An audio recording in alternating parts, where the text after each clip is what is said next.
Well, hello everyone. Welcome to another live stream tonight on History Valley Podcast. And today I'm joined by Dr. Kipp Davis and Dr. Joshua Bowen. And today we're going to be discussing a bit about the parallels between Mesopotamian texts, some of the Mesopotamian texts, to the Hebrew Bible. And my second part, so my question in two parts is, which texts are most well known for having parallels to the Hebrew Bible? And second, what is meant by parallels? You want me to go first? You want to? You go ahead. Yeah. So I think probably the short answer to that is what we hear most frequently would be texts like the Enuma Elish or the Epic of Gilgamesh, or Atrahasis. These are texts that certainly portions of them show connections with the Hebrew Bible. And so you go to places like the Book of Ecclesiastes, for example, and you'll see a section in there that seems eerily reminiscent of something that you see in the Epic of Gilgamesh. And of course, we'll go into more detail about this as much as you like. But Genesis 1 has, I think, pretty clear dependence on the Enuma Elish, amongst other things. And certainly, sort of the the headliner, the one that always comes up is the flood tradition in Genesis 6 through 9, clearly goes back to the Mesopotamian flood tradition that we see in places like Atrahasis and Gilgamesh Tablet 11. So, I mean, those are the ones that sort of jump out to me. The discussion of, I think, the terminology is probably one that we should take our time on, and I could probably drone on and on about. So, Kipp, what are your thoughts? Can I just echo your thoughts in the moment? I think you. Yeah, I know. Yeah. So, no, I think that was I would echo what you had to say, and I'm sorry to admit I should probably maybe I should close the chat because I've been distracted by the chat, so I just wasn't listening at all to. I think that you had to just say. The use of echo there was brilliant as a segue, right? Because very, very true. Yes, that is a good point, Josh. Yes, continue. And Jacob, throw in here and direct or steer whatever you need. But I think, thinking about the recent surprising to me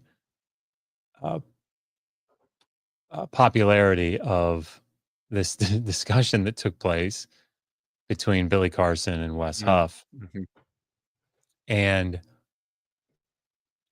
I of course, the most of the discussion falls outside of my area of expertise and really of a lot of interest. But not all of it. And certainly, I think this particular aspect of dependency and intertextuality amongst ancient texts is very important, and also, I think, in some cases, wildly misunderstood. Mm-hmm. And so when we talk about this type of, the Old Testament is borrowing from, or the Old Testament is using, or the Old Testament is copying, or the Old Testament is plagiarizing, these older ancient Near Eastern mythologies, or Ugaritic texts, or Egyptian material. What we mean by, what scholars mean by that, when they talk about that type of interplay between these textual sources, is it's a term that we use, intertextuality, and quite frequently, sort of and Kipp, I really will like drone on, so just jump in and say, all right, that's enough out of you, Josh. But I've been thinking about this actually quite a bit of late. If I were to say, once upon a time, there was a princess, and the princess grew up under a kind and loving king and queen, And one day a dragon came to the city and she ran away, and the dragon chased her up into a tall tower. And in another land, a young prince heard of this and journeyed far to come to the rescue of this princess. Like, if I stopped there and said, what text am I using?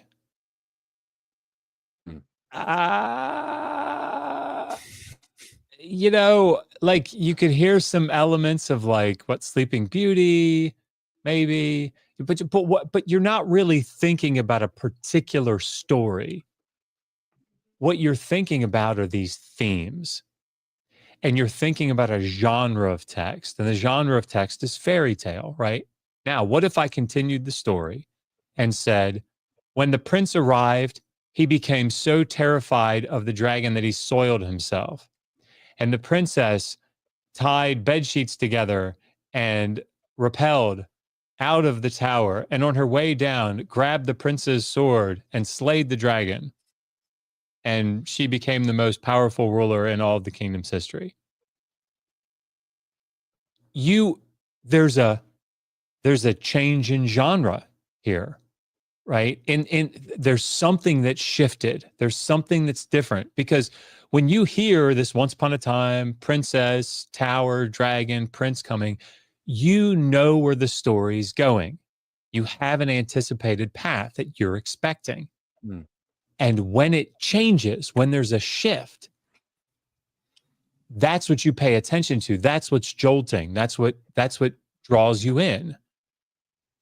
And so if you were to say, and I'll be quiet, but if you were to say, what was Josh's point in telling that story? What would be, you wouldn't say, well, there was a princess and the princess had a very kind, father and mother and got trapped in a tower and there was a dragon. Like, you wouldn't, those would not be the things that you would emphasize, because those are things that are consistent with the genre, with the themes that are seen in that genre. Instead, you would say, boy, Josh's point was that it was clearly like a feminist idea, right? That the woman was powerful, and actually he turned the whole theme on its head.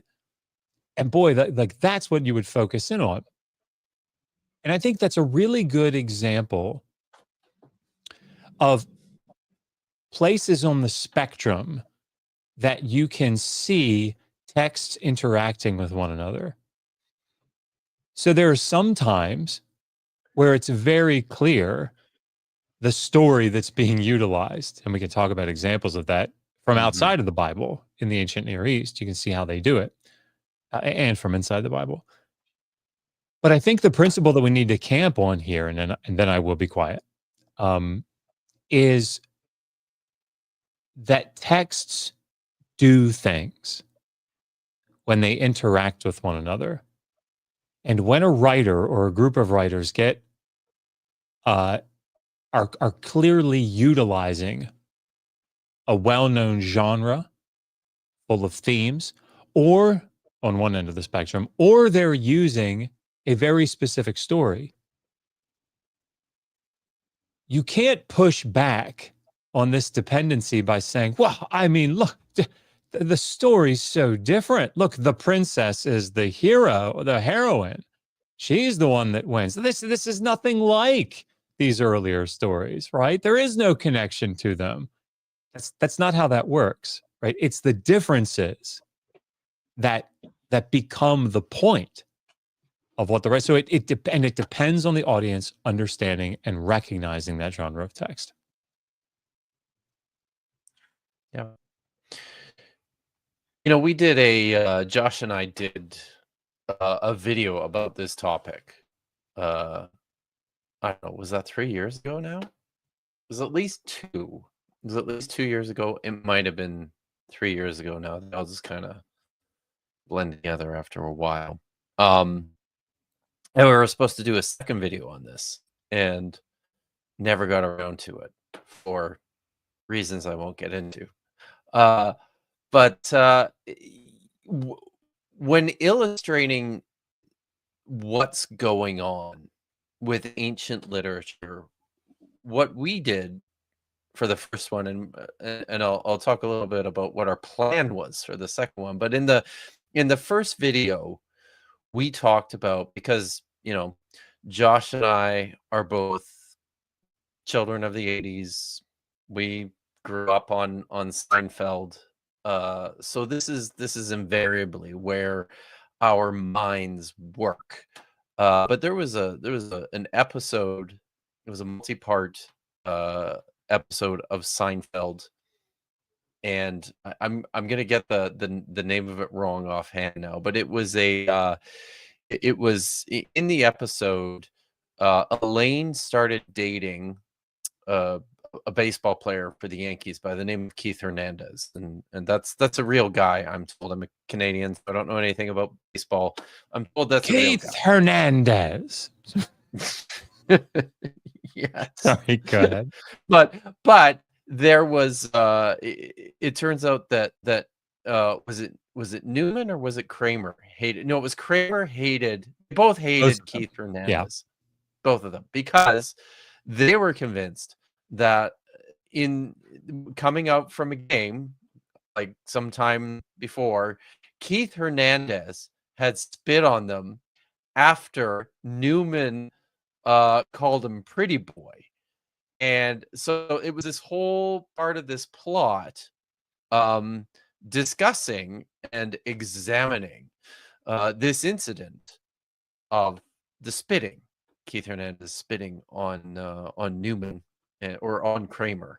The episode aired right around the same time, just shortly after an Oliver Stone movie premiered called JFK.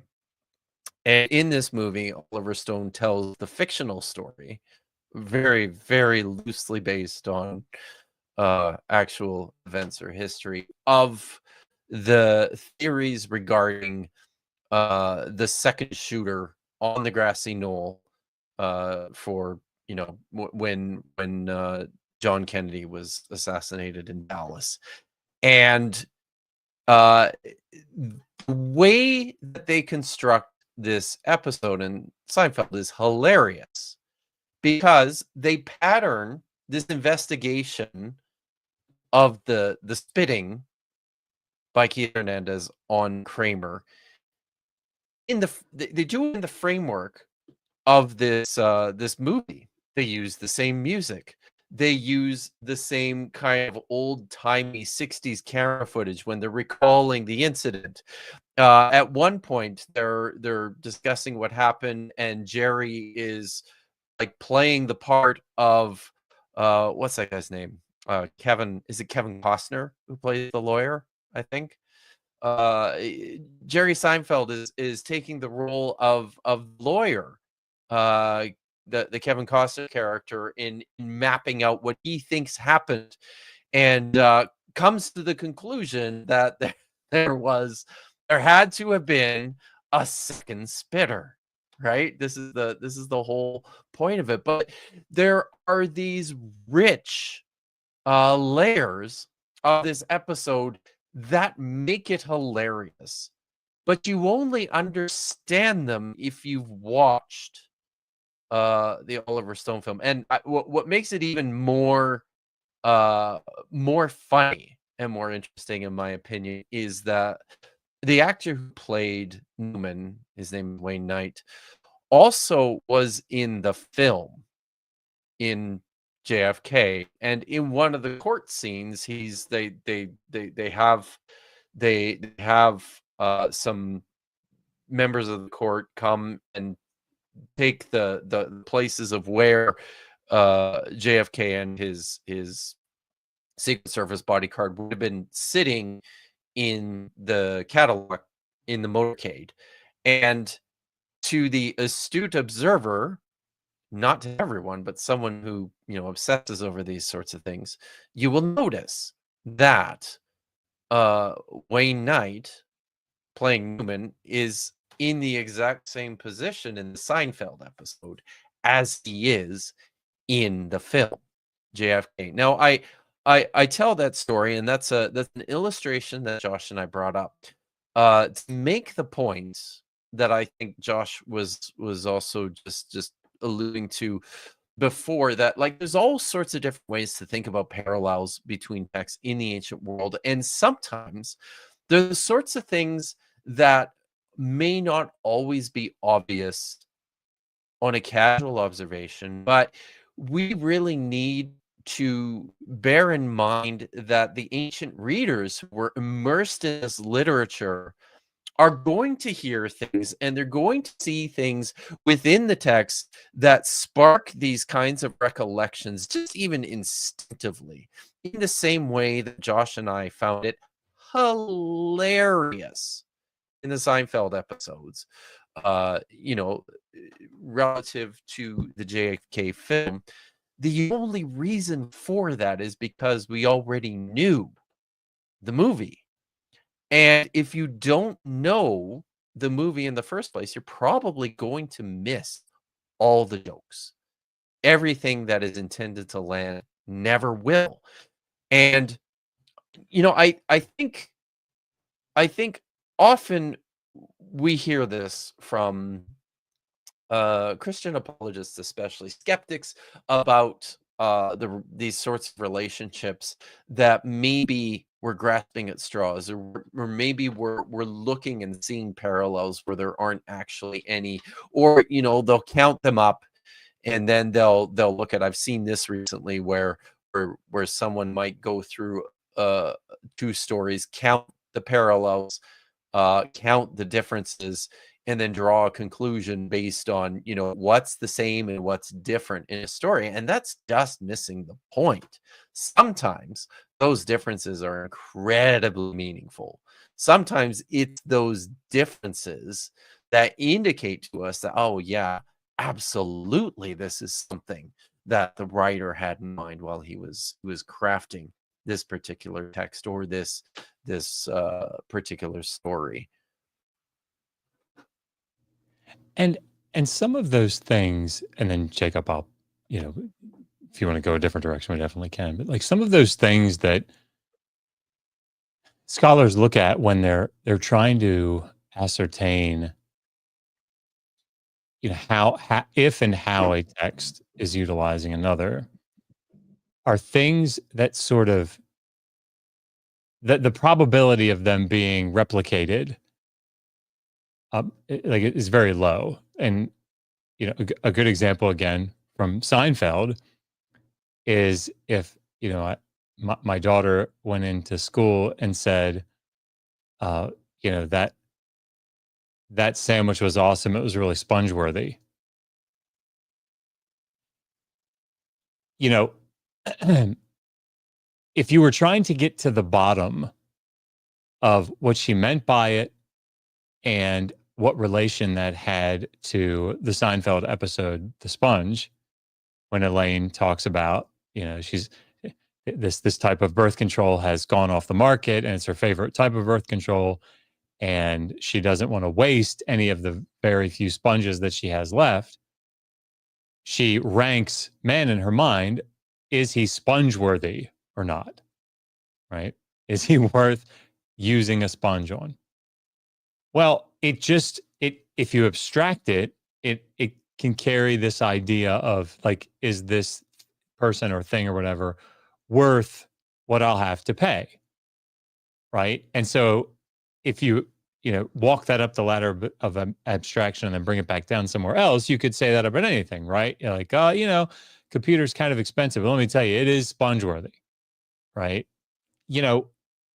But the question that we would not ask is that dependent upon, did it find its origin, whatever path it took to get here, can we trace its origin back to Seinfeld? The answer is yes, right? Because the likelihood that somebody else in the same context came up with the phrase sponge-worthy, right?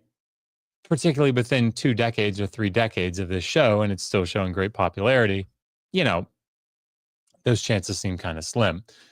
And this is the same sort of thing that happens. Now, what apologists tend to do is they tend to say, well, gosh, like, look, it's a completely different context. And in fact, they're using like the whole point of the story is totally different. Yeah. That doesn't mean that it's not dependent upon it. Right? In fact, the whole point of the princess story that I told earlier was the opposite of what the normal genre or the themes carry, where the terrified princess who is helpless and needs to be rescued by the big strong man, right? That's being completely turned on its head. So for a fairy tale apologist to come along and be like, no, there's no dependence on the Sleeping Beauty dragon theme, because look, that one has the man as the hero, as the protagonist, and over here it's the princess. Like, oh my gosh, couldn't be more different. Yeah, that's not really the point. That's not evidence. So when we look at biblical texts and we see things in there like shared language between the earlier text in Mesopotamia that we call like the source text, and what we see in the biblical text, like the receptor text. And we see, for example, one that I think is pretty cool is the use of the word bana in Genesis 2. I was gonna say that. Oh, go ahead. Yeah, go ahead. No. Yeah, You go. You're cooking. well, both Hebrew and Akkadian, and I'll stop after this. Both Hebrew and Akkadian are Semitic languages, and both, and this is common amongst them, just like other Semitic languages. But there are often times where there are words that have cognates between them, right? So, one of the words that both languages sort of utilize is a BNH,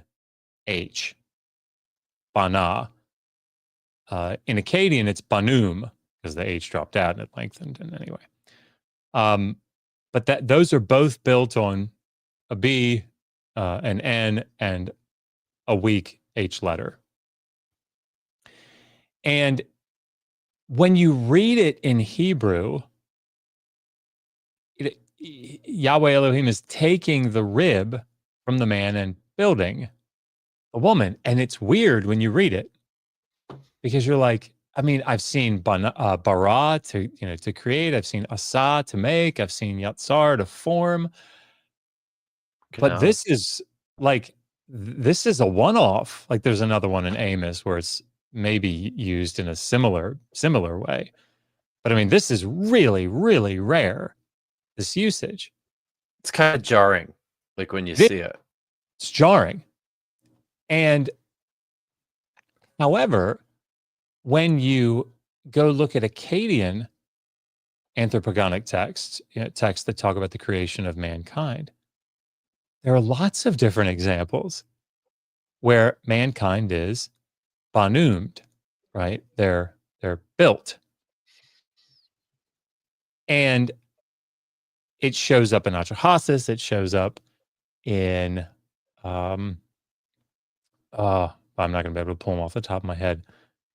But it's they're Enki and Ninurasag, isn't it? I think it's in there as well. I'm trying to think of what the Sumerian.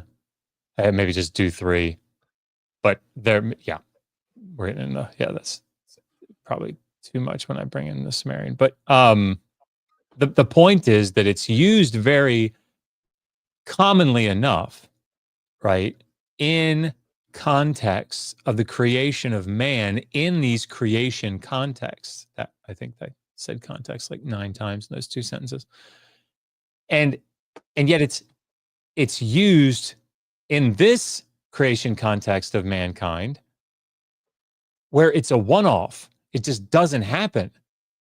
So then you have to ask yourself, what does this indicate? And there are several different words, particularly in the primeval history, that show up like this in Genesis 1 through 11. Yeah. And these are things that scholars are looking at and they're saying, okay, what are the chances that this word doesn't show up anywhere else in the Hebrew Bible in this type of a context, yet shows up here amongst other words that do the same thing? There's dependence on these earlier texts.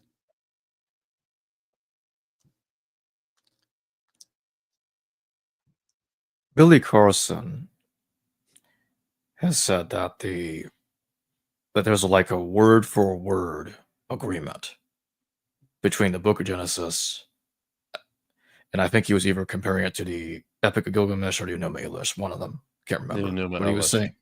Okay, thank you. So he was saying it was the Enuma Elish. Now, do they have a lot of parallels, and are there any places where there is a word for word agreement? So Does any of that exist at all? can I Please. read something? Sure. This is from David Carr's book, his excellent book, The Formation of Genesis 1 to 11. It's really good. People should read it. And I'm just trying to figure out here. I'll just start here where it says, more specifically, Genesis 1 seems to relate to and contrast with the Enuma Elish epic, a text apparently recited at the Babylonian New Year festival, and one of the most cited and commented on compositions in the whole Babylonian corpus. He goes on to talk about when this text was written and generally what it's about and its composition.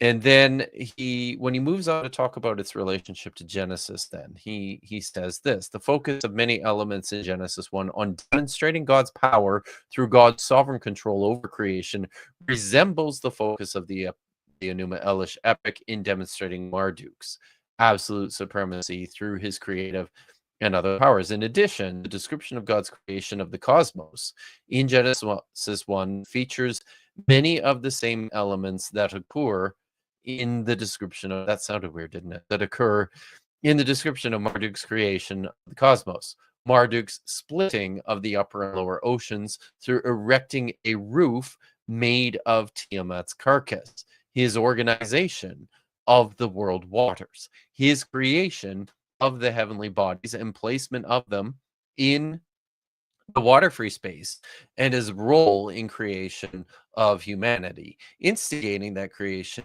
through consulting with Ea. But this next paragraph, I think, is pretty important. Moreover, says Carr, a closer look reveals that many parallel elements between the Enuma Elish and Genesis 1 appear more deeply rooted in the former, while they stand as relatively isolated, blind motifs in the latter. A blind motif. Hey, do you have a handy? I'm putting you on the spot, Josh. Do you have a handy definition for a blind motif? Yeah, so like a blind motif is a well-known phrase. I'll give a really good example of one, but it's a well-known phrase or term, some type of terminology or something broader, but it's usually something short. That Catch you on the flip side.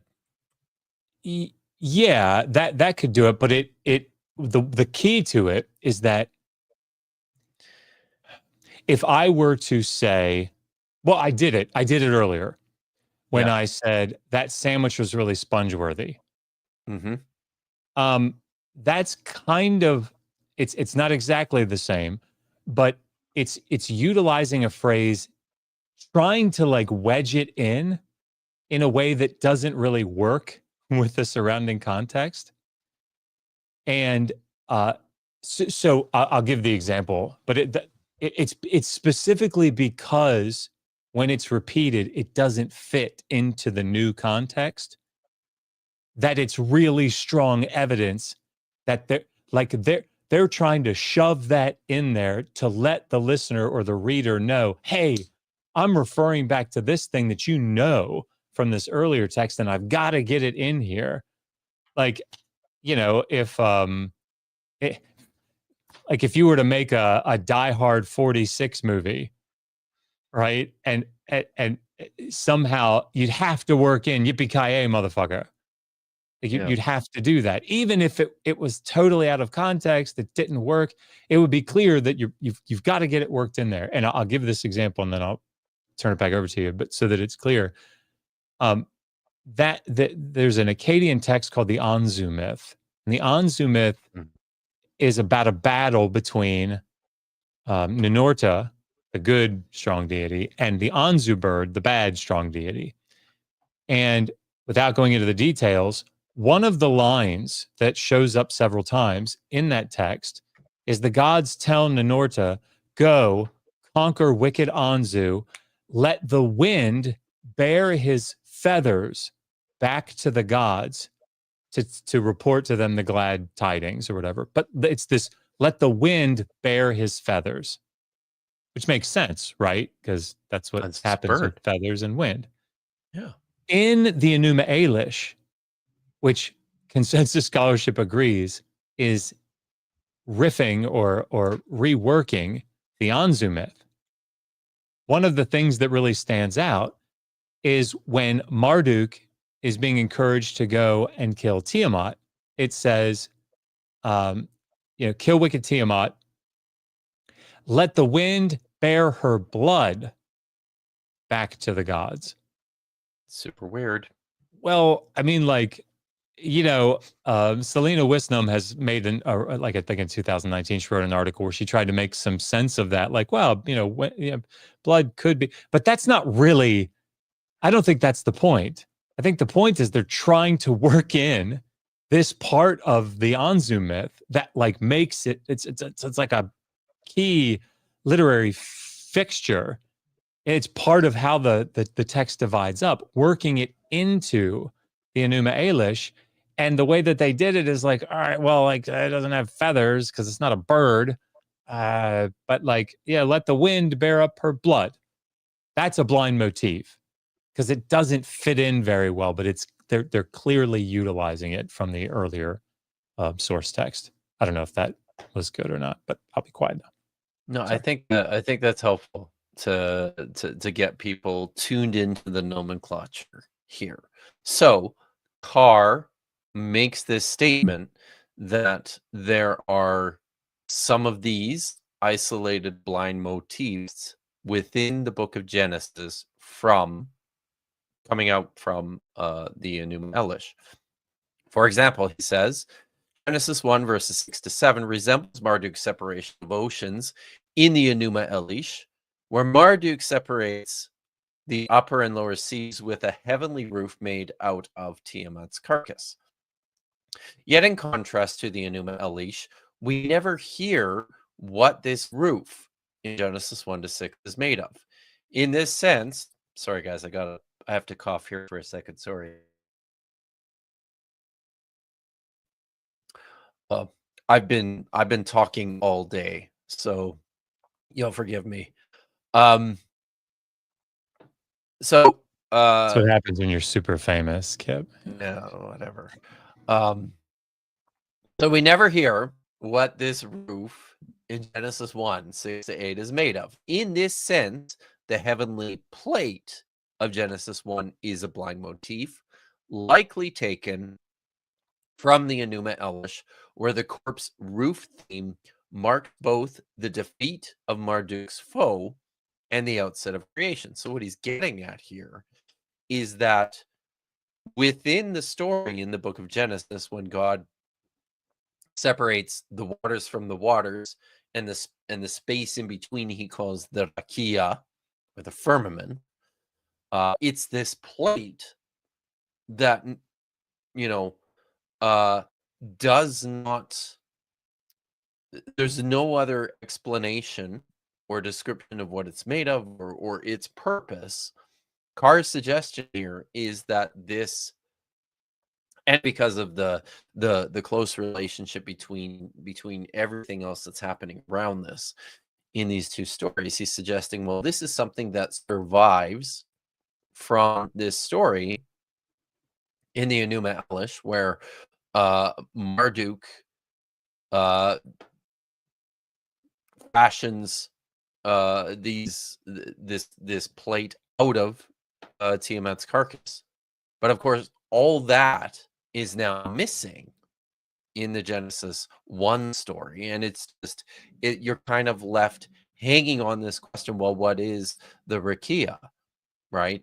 So that's probably an intentional, it's probably an intentional move on the author of this story too, to kind of downplay connections that are there with Enuma Elish. But I'll move on here because there's a few others that are worth attention. When we come later to the purposes of the heavenly bodies in Genesis 1:14, the listing of festivals, days, and years corresponds to later priestly emphasis on festival days and years, for example, in Leviticus 23 and Numbers 28 to 29.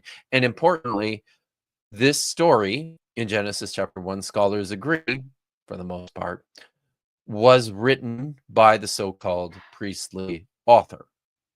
But the mention of signs in this list stands out.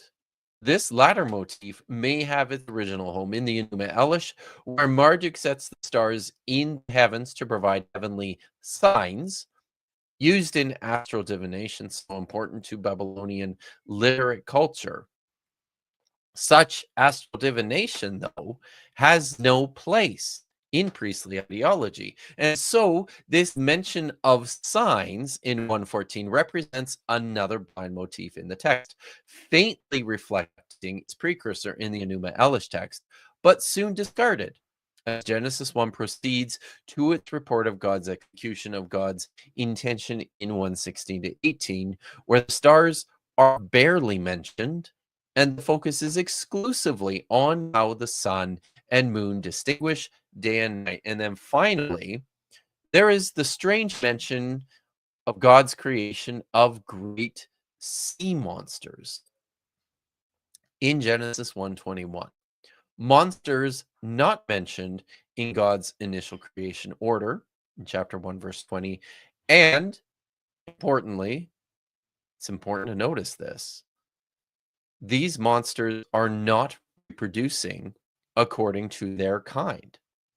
Here again, we may have a blind motif in Genesis 1 echoing Tiamat, the sea dragon, so prominent in the Enuma Elish, though here she, along with any other sea monsters, is demoted in Genesis 1 into another creature in the list of God's creation. So through some of those examples, I hope everyone can see that what's going on here in Genesis chapter 1 is kind of this strange, it's not a strange, but it's maybe it can feel kind of strange sometimes to the reader, this tension taking place. There's an obvious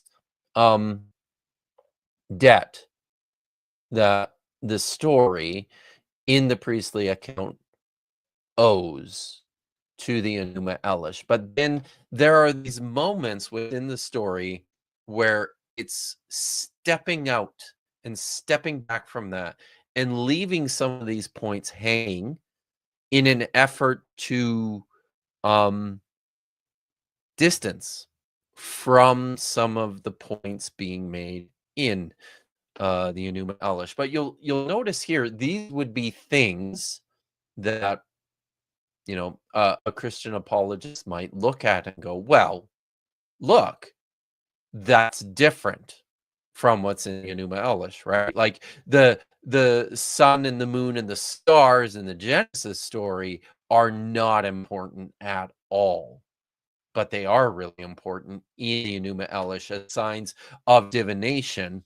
But a careful reading of this text, a close look at the language and some of the terminology that's being employed by the writer actually indicate to us, yeah, exactly, because he's doing something a little bit different with this text, but clearly beholden to it.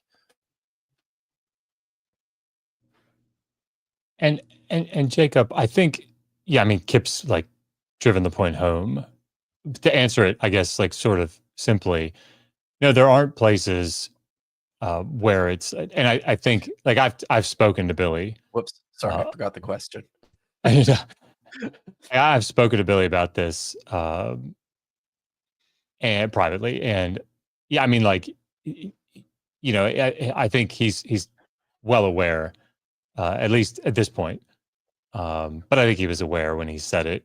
I think he's probably doing a lot of what Wes did in perhaps his 1QIZA Joe Rogan, analysis, yeah. In overstating the case, right? And I think he recognizes that.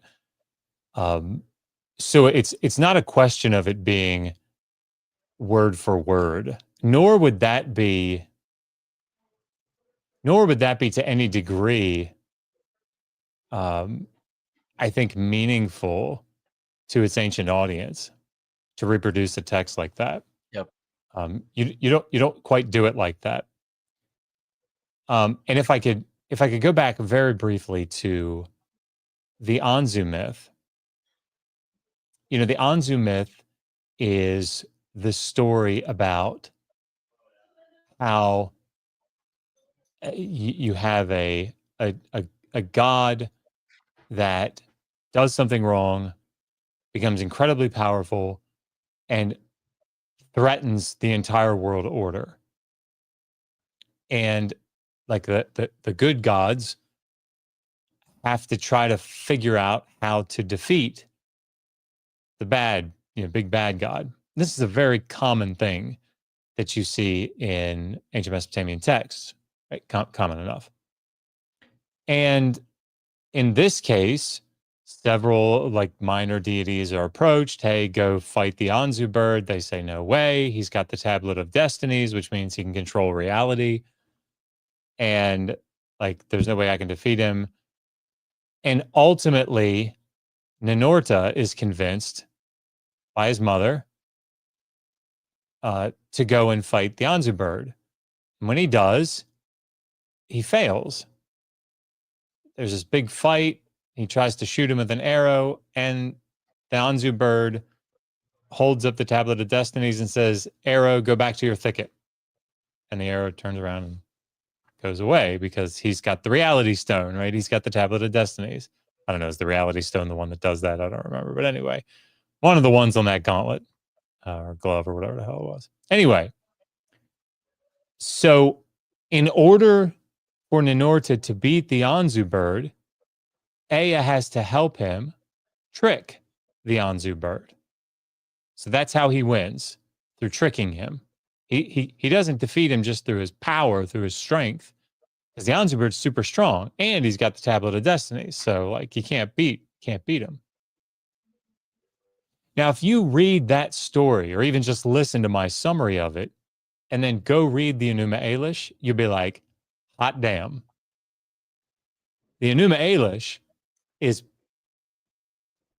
it's pulling off of the Anzu. It's utilizing the story of the Anzu bird and Ninorta, the Anzu myth, and recasting the players in such a way that it makes Marduk the new and improved Ninorta. So some of the things that you see, just very quickly, Tiamat is the deity that becomes the threat to the created order and to the gods. And she appoints her consort next to her, this deity named Kingu, and attaches the Tablet of Destinies to him, puts it in his hands up at his chest, and says, like, you now are supreme. So you've got this god Kingu who has the Tablet of Destinies, okay? The same sort of thing happens. Different gods are approached. Hey, go out and fight. Tiamat, the antagonist. But these are major deities. An, Ea. It's not these little deities, like Shara and Giru, I think. So Marduk, in contrast to Ninorta, volunteers to go. And when he goes, as he rushes to battle, his approach, Kingu seeing him, it defeats Kingu. So the reader or the listener is hearing this story, knowing the Anzu myth, knowing that the deity that has the Tablet of Destinies is like unbeatable. It's like, you know what it's like? It's like watching Iron Man 3. Go with me on this. If you remember Iron Man 1, that suit, if you had that suit on, when Tony Stark had that suit on, I mean, like nothing could penetrate it. You remember there's like toward the end, they're like, he's shooting missiles at him, blowing up a bus, and like you see him fly up, he's totally fine, right? Like nothing can get through those suits. By the time you get to the third movie, like you can slice through them, shoot stuff at them, they'll blow up. I mean, it's like, what in the world has happened? Now there's a very clear literary reason that happens. Like it's trying to show, you know, who is Iron Man? Is it the suit or is it Tony? But anyway, but the point is, it's like that. So you're watching that movie and you're like, what the hell? If those suits are supposed to be it, how are they getting destroyed? That's that's the same sort of thing that would be jarring to the viewer, and I say more so, or the listener or the reader. So the guy with the god with the Tablet of Destinies just defeated without even a fight. He just has to approach him, right? So the point is that it's showing Marduk is so powerful. Like he didn't even have to fight him. He all he had to do was approach. Now move to Genesis 1. These things that are brought into order, the chaotic waters, they're not even personified. They're totally demythologized, right? The closest thing we get are the Tananim, right? The sea creatures that are there, and they're just passing, right? It's the depths, the Tehom. It's not personified. It's just God speaks, it's done. Now, if this were the only occurrence that we had of Tehom in the Hebrew Bible, and it was always just pictured this way, like not personified, not as a force to be reckoned with or something, but go to the Psalms, what Psalm 77, Psalm 104, like these are places where you see the Tehom, and it's personified. It flees before Yahweh, right? It has to be brought into check this far, no further, that sort of thing. So, and I'll land here, but I think that the point here is not, oh, we see dependency or debt. I think that's a really great way of saying that, debt owed to the earlier composition, because of like some complete parallel in the story with the same meaning or the same emphasis or something. Like that's dumb. It's far more subtle. It's Eminem subtle, right? You already know who the fuck you are, Kelly. Subtle, right? No, I don't know if anybody's gonna get that, but anyway. So that's what I think we need to really hone in on, is the nuance of, obviously it's not word for word. It's not, like you're reading this, you're reading the New Maze. It's not like that. But that's not a flex that it's not that, because I think that would take away from the force that it had in its current state. And now that we've been talking about Marduk for a bit here, isn't there another text that is about Marduk in terms of suffering, like the Ludlel Bel Nemeki, and how that parallels the Book of Job? I can talk about this one, or if you want to do it, Kipp, because I've been talking for a while. That's a Josh. That is a Josh question. So yeah. So, the story of Job is, as everybody probably knows, wrestling with the question of, why do bad things happen to good people?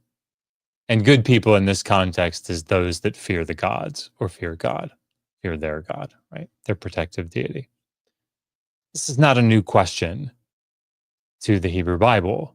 This is something that people have been asking that question for quite some time, and we see a pretty clear forerunner, maybe, to the same sort of story, or the story of Job, in the Akkadian text, the poem of the righteous sufferer. As Jacob, that's pretty cool. Utilized its incipit, its first line, which is what Enuma Elish is, which is the first couple of words. It's the part of the incipit of the Enuma Elish, which Enuma, when Elish on high, and Ludlo Baal Namaki, like I will praise, that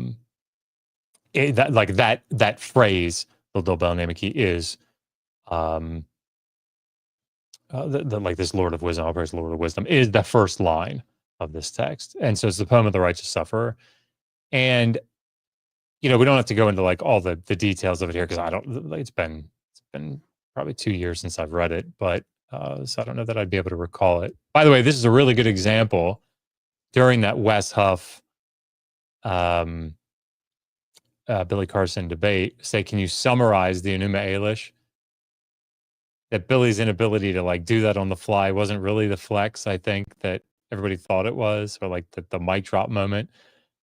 Because like I could tell you in broad strokes about what's going on in the Bell Namaki, but like getting into specifics of it, I don't remember off the top of my head. It's how the brain works. So, but the point is that it's a text that's, you have a person who is righteous, who in the text says like, I worship Marduk and I do it right. And I observe all the rites. I'm very pious, and I serve the God as I'm supposed to serve him. And yet everything falls apart for him, which is the sign to them that the protective deity has left off protecting him or is angry at him, right? This is a very common idea. And in the end, though, like you're still grappling with why it is that these bad things happen. And both texts answer the question in some sense, right? I think if I'm remembering the ending correctly, I think that the righteous sufferer like does come to grips that there are some things that like he could do better, right? In the book of Job, though, you don't have that notion. That's not what comes about, despite what apologists might want to tell you about that text. And Kipp, maybe I'll stop here and let you pick it up from there, because actually I think that's something you've addressed directly, and it's probably worth, if you want to, or I can keep blundering along about Job. But like, sorry, about how apologists haven't picked up. Yeah, you remember the maybe whole debacle that we dealt with well, he actually was sinful because he didn't curse God with his mouth. Oh, that must mean he cursed him in his heart. Like, right. I can talk Yeah. about it if you were looking at something. You could. I mean, I've got things to say about the Book of Job, but probably not Okay. in this context. I don't know. The big thing Maybe I'll pick it up. The big thing that I think we take from Job, and again, it's the differences that are important, but not important to somehow break the connection or the dependency of the biblical text on the earlier Mesopotamian text. But the differences are there, and they're important because they tell us what we should be focusing in on. In the same way that you as a listener focused in and were anticipating the helpless princess was going to be rescued by the dashing young prince, it was jarring to you when he soiled himself and fainted, and she had to come to his rescue and kill that. So you would focus in on that because that's the main point. In the same way, when you read a text like this, like Genesis 1 through 11, like the book of Job, like Isaiah 27, like when you read these things and you see these connections, it should do two things to your brain. It should say, and in fact, there's a study by Kelly, I think. I can't remember off the top of my head, but there are 4 stages of recognition of dependency of a text. One is picking up that this is quoting something. This is utilizing an earlier text of some sort. 2 is when you identify what the text is. 3 is you remember how it was used in the original text. And then 4 is you see how it is renegotiated in its current context to bring about its new meaning. And those are like the 4 stages of looking at intertextuality. And that's what we should all be doing, whether we do it consciously or not. So back to Job. Sorry, Jacob, I feel like I'm taking you all kinds of different places here. Oh, it's no problem. Job, the similarities, of course, to Litwa and Lamaki is that you have somebody who's serving the gods and he's suffering, and the God is there and like seems to be having a part in this suffering, right? And the part may just be, why isn't he protecting me? Because that's what the job of the king was, which was the job of the God. And in Job, the text goes to great lengths to tell you, both in the beginning and at the end, that Job did not suffer because he did wrong. He was blameless. He was righteous.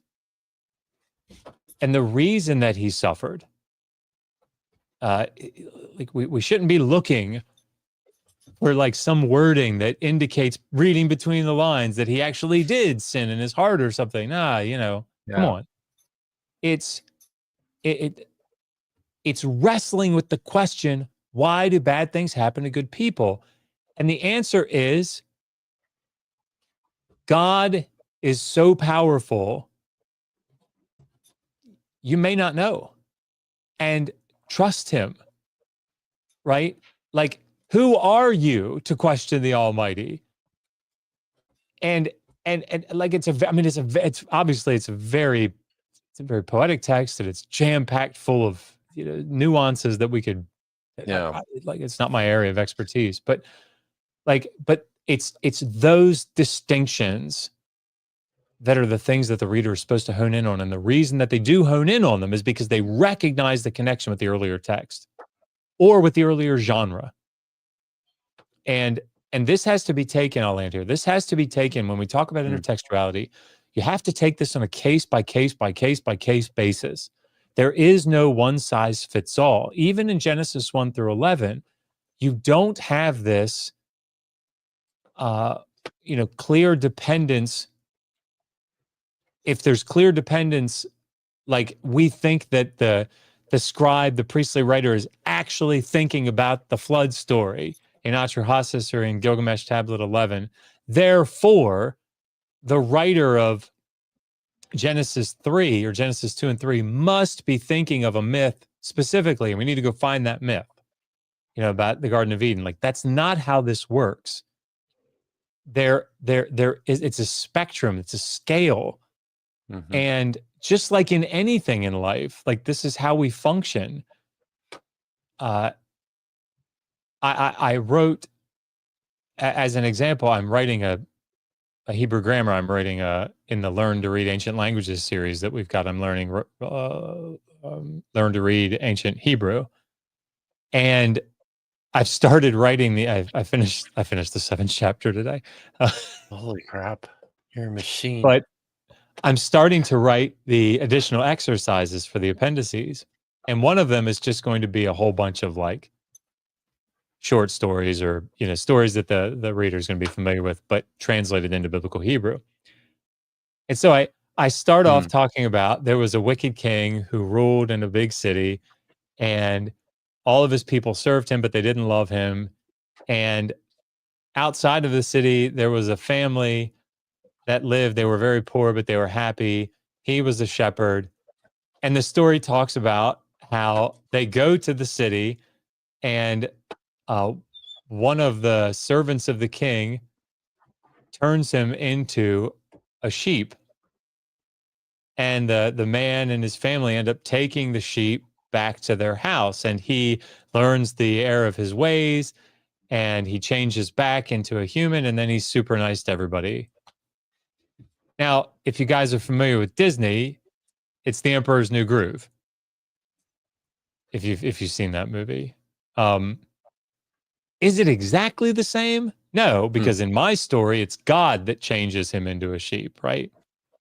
And in that family, the guy is a shepherd, but his wife is like a merchant that goes into the city every month and sells wine that she makes by herself. And like, so there are differences. And if an apologist would come along, look at all these differences. This isn't The Emperor's New Groove. It's just out there in the ether. Stories about kings being bad, and yeah, okay, those things are out there. But this has enough parallel that scholars, would conclude this is riffing off of or dependent upon the Emperor's New Groove, and the same is true in the biblical text. You get the whole spectrum.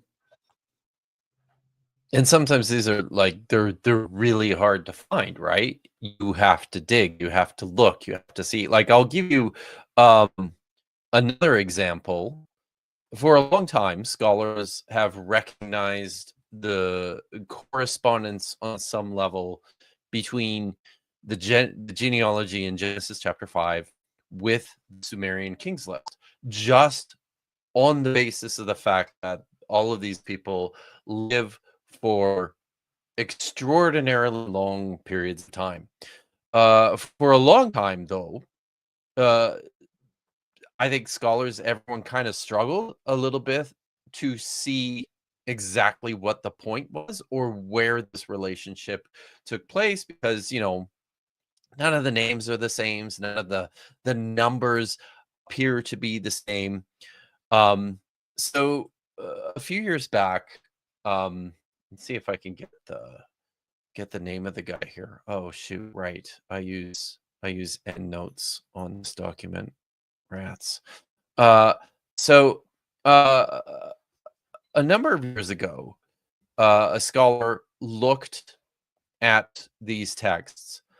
Then I don't know if you know, but like the Sumerian kings list is something that gets rewritten and repeated a few times through antiquity. The latest version of it appears in Berosus's history of Babylon. Berosus was writing in the 3rd century BCE, but his version is actually really telling, because in his version the numbers are all different. So for example, in what's called the Well-Blundell Prism, which is one of the versions of this list, the first king, Alumim, reigns for 28,800 years, whereas in Berosus he reigns for 36,000 years. Alalgar reigns for 36,000 years, where in Berosus he reigns for 10,800 years. And I won't go through all of them, but you can see right away there's some kings missing from Berosus's list. In fact, he's only got 10. Whereas in the Well-Blundell Prism there's 8. I shouldn't say he only has 10, but there's sorry, not 8. I was looking at the wrong column here. In the Well-Blundell Prism, there's, what is that, 4, 5, 6, 7, 8, 9, 10, 11. There's like 13, right? It's fragmentary. Some of these are reconstructed from other copies of the Sumerian kings list. So, but the important point of this, I won't go into great depth.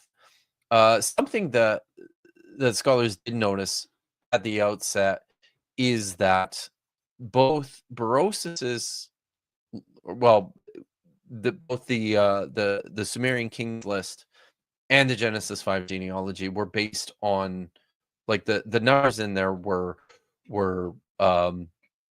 like base 12 or base 6 is based on base 12 or base 6 math, right? So everything corresponds to multiples of 6s and 12s. And when you break down what's in Berosus's version into multiples of 60, you come to recognize that every single ruler reigned for a period of 60 square years plus another number. So, for example, Alumim reigns for 60 square years plus 10. Algar reigns for 60 square years plus 3. Ehrman Luana reigns for 60 square years times 13. Sorry, not plus, multiplied by. So the significance here, though, between this and the Genesis story is this. 5 years is equal to 60 months. A careful appraisal reveals that when Genesis 5 ages are converted to months, then every number in the genealogy is either divisible by 60 or divisible by 60 plus the addition of 7 months. And like Berosus's list, Genesis 5 contains 10 names. Now, there's a whole bunch of math that gets involved in this. A biblical scholar by the name of Jules Olpert observed that Berosus recorded 432,000 total years from the start of the reign of the first Sumerian king to the flood, otherwise expressed as 60 square times 120. Olpert divided this total by 5, yielding 86,400 units. Biblical scholar from ages ago, Umberto Castudo, later noted that this figure is equal to the number of seconds in a day, 60 times 24. But because of the significance of the 7-day week for the writer of the Genesis genealogy, Olpert then divided 1,656 years from Adam to the flood into weeks, and by applying a proposed intercalation formula in order to keep your solar and your lunar calendars in line, you come up with a figure of 86,407 weeks in a 364 day solar year.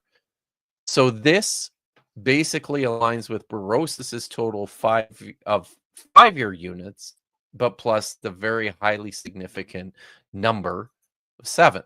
So this is the kind of thing where you can't quite see on the surface of it the sorts of parallels and the relationship between this particular version of the King's List in Berosus and the Genesis 5 genealogy until you really dig into it and think through many different things that are going on there. Scholars had an instinct about this, but it wasn't until sitting down, doing a lot of math, noticing some of the differences between Berosus's list and some of the earlier King's lists in order to come up with what's probably going on in the Genesis 5 genealogy, the point of which is to basically calculate the time from creation until the flood, which is the point of the King's lists in the first place. But I use that example. It's a complex one. I think it's kind of a neat one just to illustrate how deep some of this stuff can get. Parallels can be there without even seeing them on the surface. But I also think too, I like it too because, you know, of how late Berosus was writing, it might tell us some things about, you know, the sorts of editorial activity that's ongoing in something like the Book of Genesis. Now I'll shut up. We have some super chat questions. We'll start with Jesus Tales. Jesus Tales, thank you for your super chat. How much shared vocabulary is found in Hebrew Bible passages and their Mesopotamian sources? Boy, Yeah. Oh, good. No, I was sorry. I was just thinking about cognates, but that would depend greatly on individual languages too, right? But I guess shared vocabulary. Go ahead, Josh. I'm just thinking this through. Yeah. So before I answer it, the nerd in me, because I haven't looked at Litwa Bale Namaki in a while, I wanted to see if I remembered the ending, and I didn't. I don't think I was just reading through the end of it there, and I don't think there is some like admission of guilt. In fact, I think he goes through the river ordeal. So I think the text is actually saying something quite similar, that Marduk just rescues him. I don't think that again. So just all of that to say, take what I said about that particular point of Litwa Bale Namaki, and just I'll circle back. Nobody should go like leaning on what I said about that, because I haven't read it in a couple of years. So yeah, the shared vocabulary, there are some places where I think it's pretty clear that you've got dependence. Like the word banum is one of them. You have the word for pitch that shows up in the flood story. You also have the word for the sluice gates. It uses I don't know if it's the verb Sekeru from the Akkadian, but I think it's just that the sluice gate itself might be called. It's based on the same root. That's a pretty clear connection. Tehom is one that we've got to be careful about. There are different scholars that hold different positions on this. I don't know that we can say that it's playing directly off of the name Tiamat. There are scholars that the safer position is probably that it's playing off of the cognate Tamtu, which both are pulling, both the Akkadian and the Hebrew would be pulling from. That doesn't lessen the connection between the two. It just means that there may not be a direct, it might be coming off of Tamtu as opposed to Tiamat. But yeah, it's that level of connection where you see, from a shared language standpoint, the connection between those texts. It doesn't end up being specific, like wide sentence after sentence or something of parallel. Now, what you do see is, for example, in the let me give one more example, and maybe Kipp, that's what you were going to get to. But Isaiah 27:1 is a pretty clear one. Yeah. So you got but it's playing off of course, that's not Mesopotamian. That's the Baal cycle that it's pulling from. But it's the fleeing serpent, the twisting serpent. Like you also have the rider on the clouds in Psalm 68. I always forget that. So you do have those, but it's the connection between, or it's the connection of those, or it's that shared language in conjunction with these broad outlines of the story. Like if you just said the same word for pitch, it would be weird, because they had, Hebrews got a word for that. And the fact that they used like the Akkadian is a little weird on its own. But if it were just that, you wouldn't be able to make that connection, I don't think. But the fact that it's the same flood story, right? Like in its structure, it's the same story. The details vary in places for emphasis, right, to make their points. But yeah, that's, I don't know if that answered the question, but.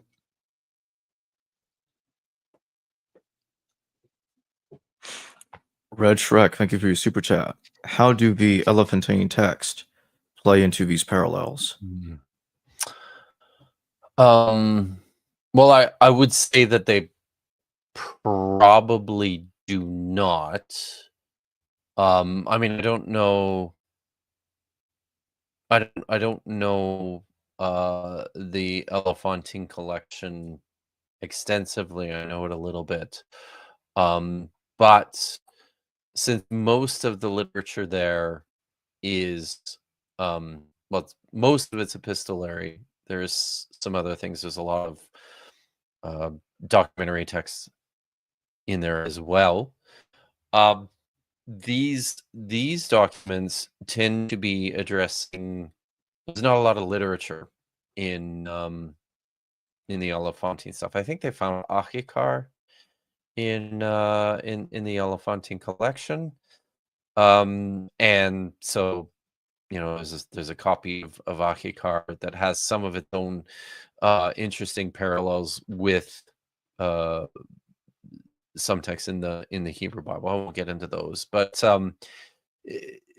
especially interesting with Elephantine is the fact that they don't actually, if they know anything about the older, about the Hebrew mythology that's contained within the Torah, they don't tell us. I should say that. It's led some scholars to say that flat out the people at Elephantine just do not know about the Torah at all, and that's possible. Most of the literature in Elephantine seems to be concerned with the ritual practice of their religious cult, which features the god Iao alongside various Egyptian gods, and they are in conversation with the Jerusalem priesthood about the performance of festivals and rituals. So I don't think that there's much there that comes into play in terms of parallels with the wider collection of ancient Near Eastern literature. Again, just beyond the appearance of the tale of Achikar. But that's something I could certainly also look into further, because like I said, I don't know the collection exhaustively. So yeah. Discovering ancient history of Pat Lowinger. Thank you for your super chat. Can Josh's tie spin around like a propeller? I actually have, and I had it sitting here. Someone gave it to me at a conference I went to, a Lego bow tie that had a propeller on the front. And of course, I have 5 children, and it has gone somewhere, much to my chagrin. I was about to ask why you didn't wear that one tonight, but I guess Those since ties it are got, cool. you say so. I do.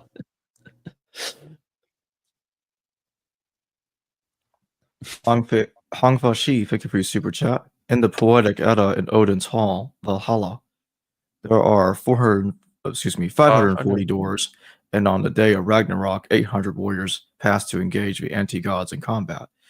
But 540 times 800 equals 432,000. Same equations as Berosus. Campbell. Incredible. Wow, Wow. look at that. So that's cool. I don't know what to do with that, but that's cool. I don't know what you're doing with it, but I'm converting.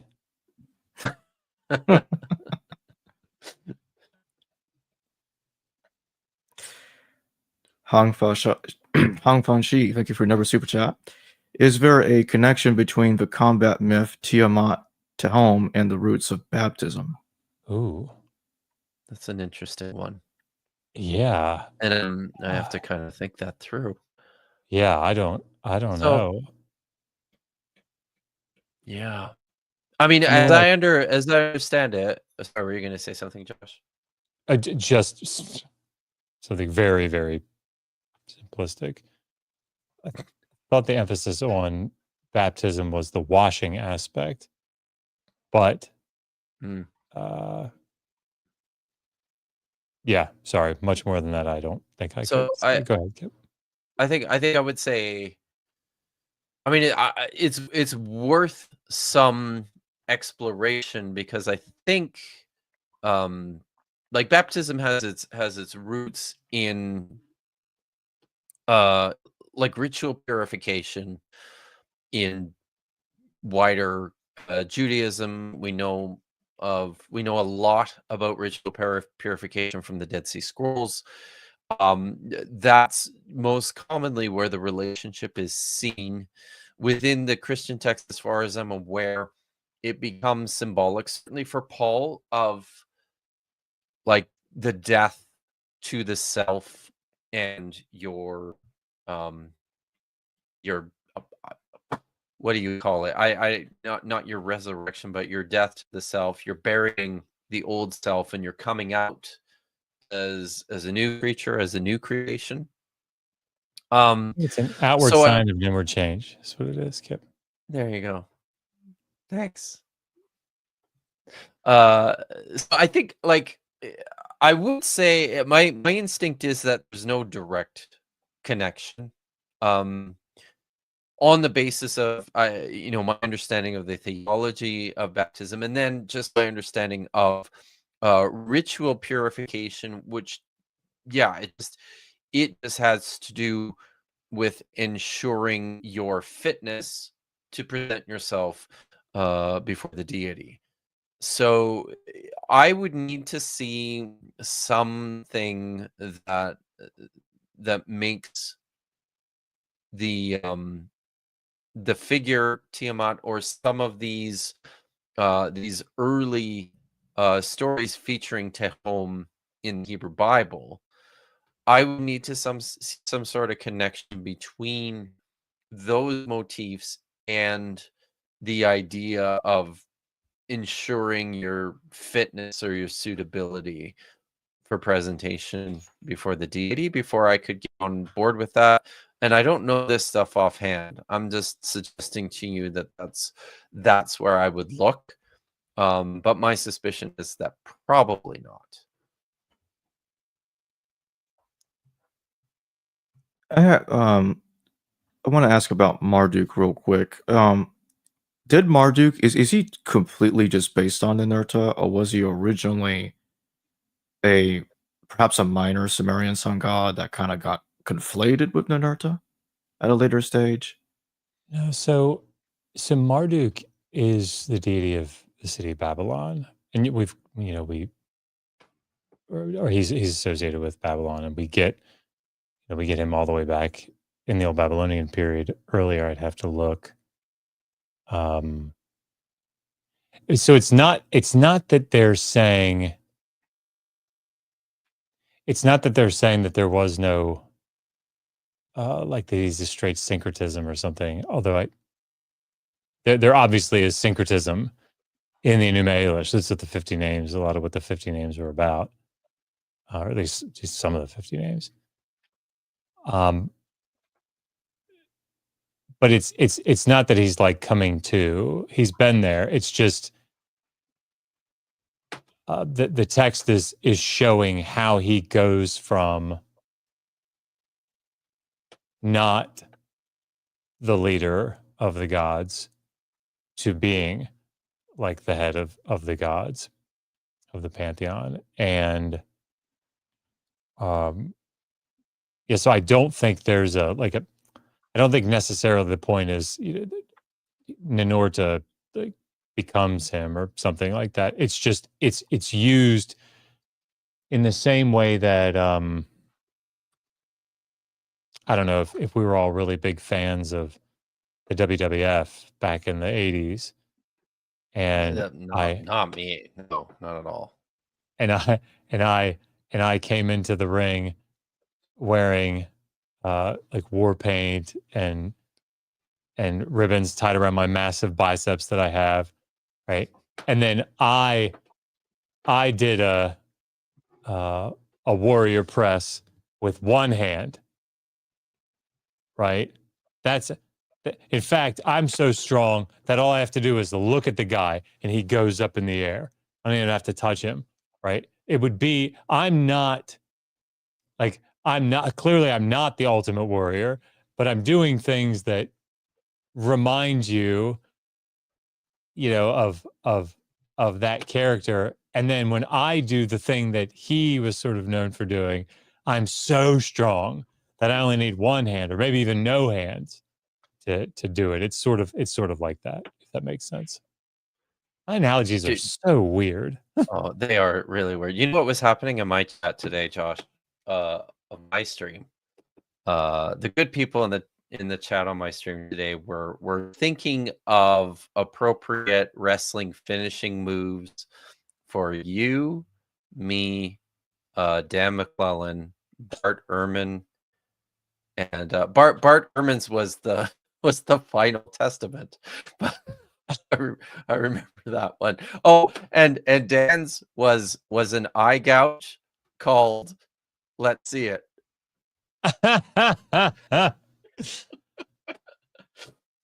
And yours had something to do with it. Somebody who was there, refresh my memory what Josh's was. It had something to do with the bow tie. I can't remember offhand. Maybe I can find it on my phone. If it could spin like a propeller. That's hilarious. Yeah. Mm. Was it that? Maybe it was the. Oh yeah, it was good. It was funny. So. Well, we have one more super chat question, so I'll pull this up real quick before we close. Left-handed Jedi, thank you for your super chat. Is Jesus a copycat of Inanna, or just another dying and rising myth? So I'll cover the Inanna part. Obviously, you two are far better qualified to answer the Jesus aspect of this. It's not my field. So of course the Inanna part of this comes from the Descent of Inanna, the Sumerian text, where Inanna leaves her duties in the beginning of the text, her care for all of these temple precincts and things in the land and things that she's supposed to maintain, and she goes down into the netherworld and she tells her servant Ninshubor, not Ninkabor, I think is how Michael, sorry, I shouldn't make fun of that. It's just, anyway, Ninshubor, and there's a perfectly reasonable reason that he pronounced it Ninkabor. So that's why I showed it, because that's how I would pronounce it if I didn't know Sumerian. But tells her servant, her minister, look, when I'm down there, like when I get down there, like don't let me stay there. Go to the different deities and tell them, don't let Inanna, your beloved, like stay down in the netherworld. Go and rescue her. And finally, Enki will come and help. Anyway, she goes down there. She gets sort of tricked into taking off all of her garments, which were, part of what made her powerful. And when she got down there, she sat on the throne in the netherworld, which she wasn't supposed to do. And the Inanna gods killed her, gave her the look of death and killed her. And they hung her on a peg. They hung her body on a peg on the wall. And she stayed there for 3 days and 3 nights. Now that's the the part that people online debate about, right? Because the Sumerian text says after 3 days and 3 nights. So that, like, these events take place, she gets hung up on the peg, and then the text says after 3 days and 3 nights have passed. Then Ninshubor starts her mission, right? So everybody has interpreted that, and I think probably should continue to interpret that as she dies, she hangs on this peg for 3 days and 3 nights. Then Ninshubor goes to the different deities and starts saying, please come help me, get Inanna back. Finally, Enki says, yep, I'll help, and sends the Galtora and the what's the other creature's name? Galatora and anyway, sorry, there are 2 creatures that he sends, and they take the food of life and the water of life, and they bring Inanna back to life. It's not the end of the text, but that's the end of the important bit for us. So, like, the question of, is that part of,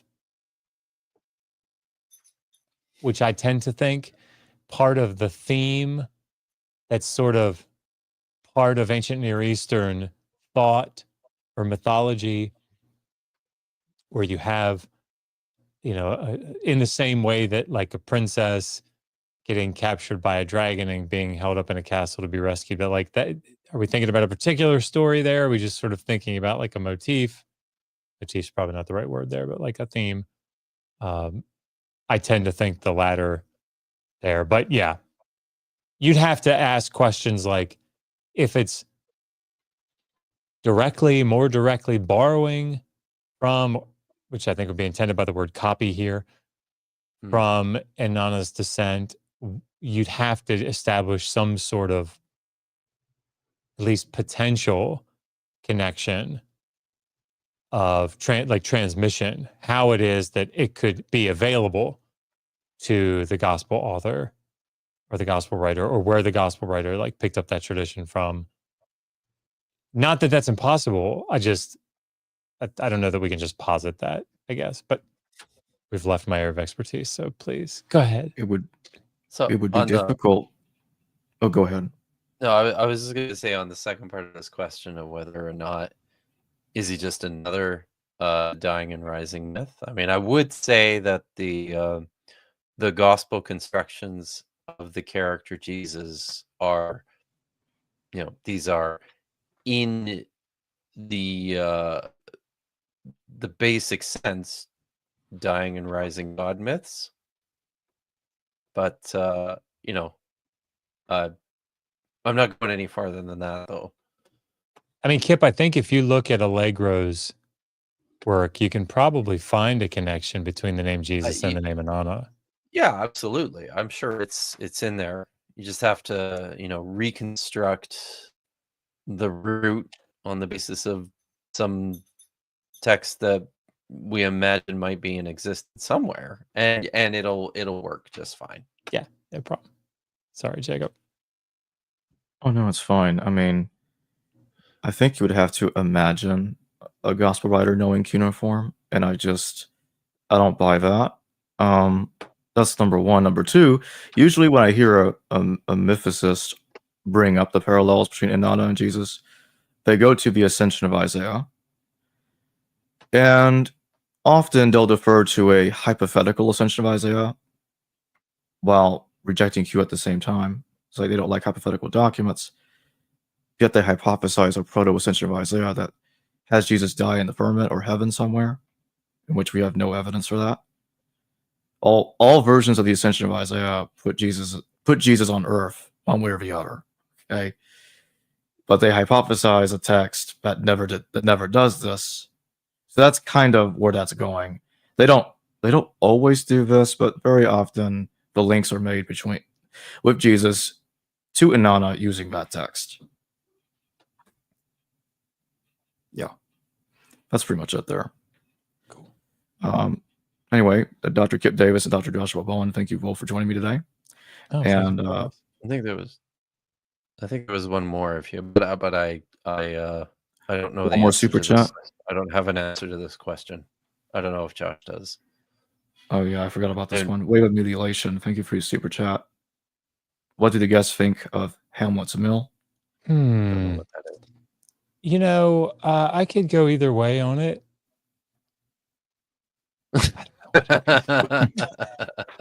Sorry.